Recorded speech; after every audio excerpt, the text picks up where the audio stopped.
Hi guys, welcome back to the Home and Homestead. If you're new to the channel, I'm Rebecca.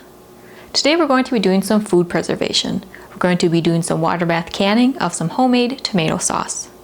This tomato sauce recipe is really fresh and simple. You end up with a delicious tasting homemade tomato sauce that's a versatile item to have on the pantry shelf. It works great in a number of different recipes. If you watch my video on how to prepare tomatoes using the KitchenAid Stand Mixer and the food mill attachment, you'll see that I made a bunch of tomato puree, and I'm going to be using some of that today to make this homemade tomato sauce.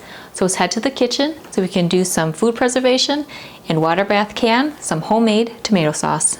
So in these two containers here I have 4 quarts of tomato puree, and I have my 6-quart roaster oven. So what I'm going to do is put 6 quarts of the tomato puree into there to make our tomato sauce. So I'll do an entire container and then half of the other container, which will be a 3 times recipe of my homemade tomato sauce.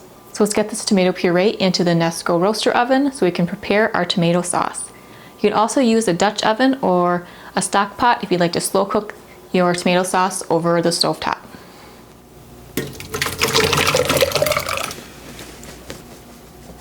So there's 4 quarts into the Nesco roaster.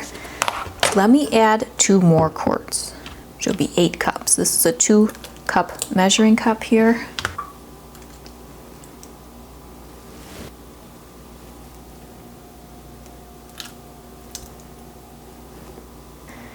And 8 cups to make 6 quarts.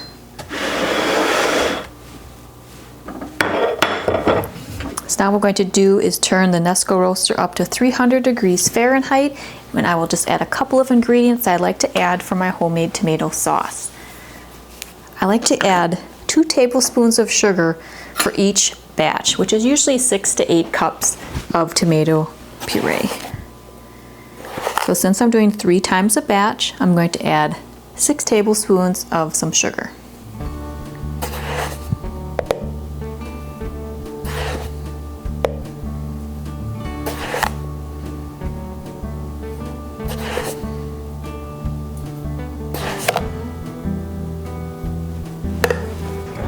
I'll mix that in.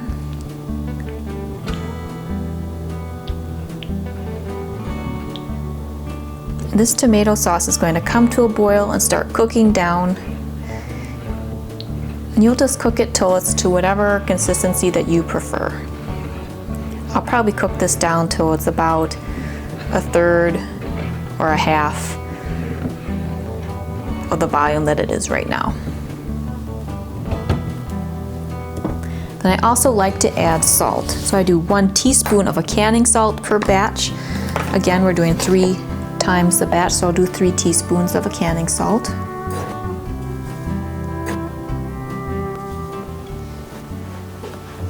This is a little full for this Nesco roaster. It is the max capacity of it, but I know this is going to cook down. We're not adding a bunch of bulk with the ingredients that we add for this tomato sauce.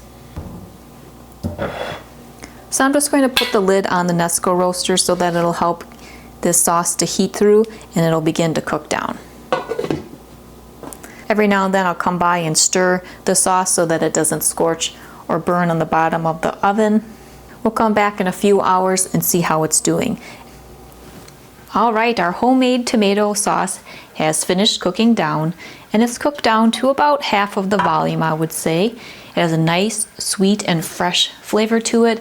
So now we can get this into our canning jars. So off to the side I have regular mouth pint jars all warmed up and ready to go. But before we fill our jars, we want to add a little acid to our tomato sauce in the jars so that it'll be safe for water bath canning. Since we didn't add any acid during the cooking of our homemade tomato sauce, we'll add that acid to the jars. So you can add either a 1/4 teaspoon of citric acid or 1 tablespoon of a lemon juice for pint jars, or a 1/2 teaspoon of citric acid or 2 tablespoons of lemon juice per jar if you're doing quarts. So I'm doing the pint, so I'm going to do 1 tablespoon of lemon juice. So I'll add that to each of the jars here. And that'll help with maintaining the proper pH for our tomato sauce. So now let's get these jars filled up. some of this homemade tomato sauce here. We're going to fill the jars to a 1/2 inch head space. So that is up to halfway up the threads on the jar. You could also use the headspace measuring tool. This has a 1/4 inch, 1/2 inch, 3/4 inch, and 1 inch, and you put it on the edge of the jar to measure the headspace. And on the other end of this tool is a bubble removing tool. You just slide that down whatever you can to help remove any bubbles that may have formed while you were filling the jars. So I'll just continue to fill these pint jars here.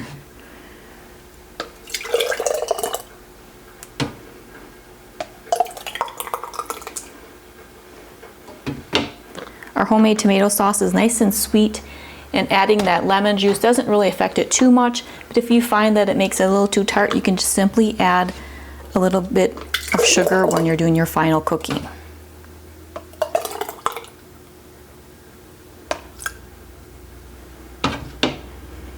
The other option, as I mentioned before, was to add citric acid powder.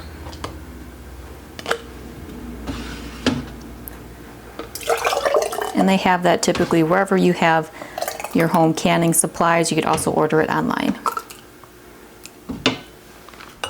All right, this looks to me like we're going to get 6 pints out of this batch of homemade tomato sauce. There's a little bit of tomato sauce on the bottom. I'll just scrape that off and put it into a little jar and put it in the refrigerator for enjoying now. Let me just get this bubble removing tool. I just slide it around the edges and throughout the middle,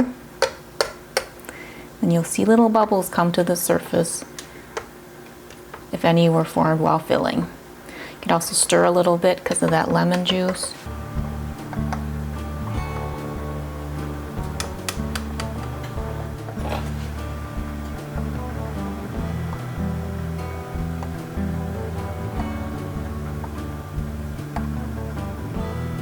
All right, we're good.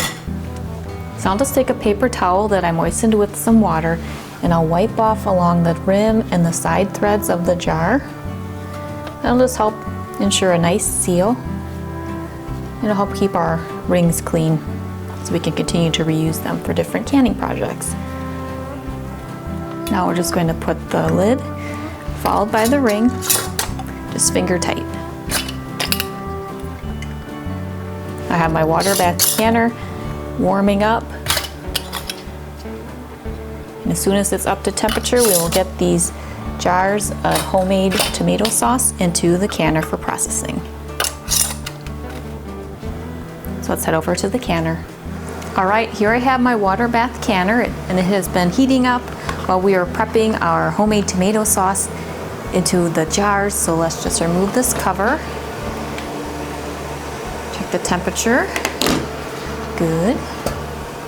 Now we can add our canning jars to the canner. Now on the bottom of my water bath canner, I have a jar rack, so I'm able to put these jars directly on there. You just want to make sure your jars are filled with at least 1 inch of water over the top of them when you're water bath canning.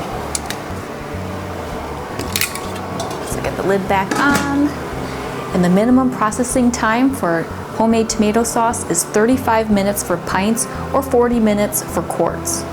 And what I mean by the minimum processing time for water bath canning, based on your altitude and feet on the left, you'll need to increase your processing time by the minutes on the right. So add processing time as necessary. So we'll come back for the next step once these jars are finished processing. All right, our homemade tomato sauce has finished processing, so I'm just going to remove the lid on the canner and turn that canner burner off. Now I'm just going to leave these jars in the canner for about 5 minutes, then I'll transfer them to a towel or pad so they can cool and seal.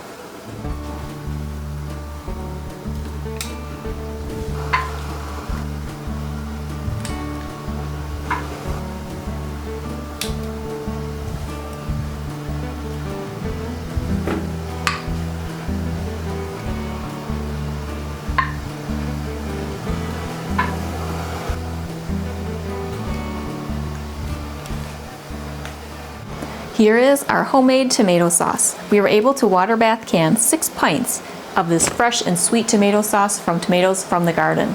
I'll get these onto the pantry shelf and we'll be able to use this throughout the year. This is a real staple in the kitchen. You can add it to recipes or maybe add some milk or heavy cream and make a tomato soup or tomato bisque. You can thin out some chili or add a little extra tomato flavor to a chili that you're making. It also makes a wonderful base for other sauces, so I can't wait to use this homemade tomato sauce throughout the year. This cooked down nicely in the Nesco roaster oven, so I've freed up my stovetop so I could cook and do other things throughout the day. You can check out my video on how to prepare tomatoes, where I use my KitchenAid Stand Mixer and some various attachments to prepare a bushel of tomatoes to make numerous different food preservation projects this year. If you like more inspiration on water bath canning or food preservation projects, be sure to check out those playlists. I have a number of recipes and videos on the topics. And if you're new to the channel or haven't done so yet, I'd really appreciate it if you would subscribe. So be sure to hit that subscribe button below and continue to watch my channel, The Home and Homestead, for some more homemade, homegrown, and home-style inspiration. If you enjoyed this or any other video, you can also hit the thumbs up button as well. Well, I hope you're having a wonderful day. See you next time. Take care.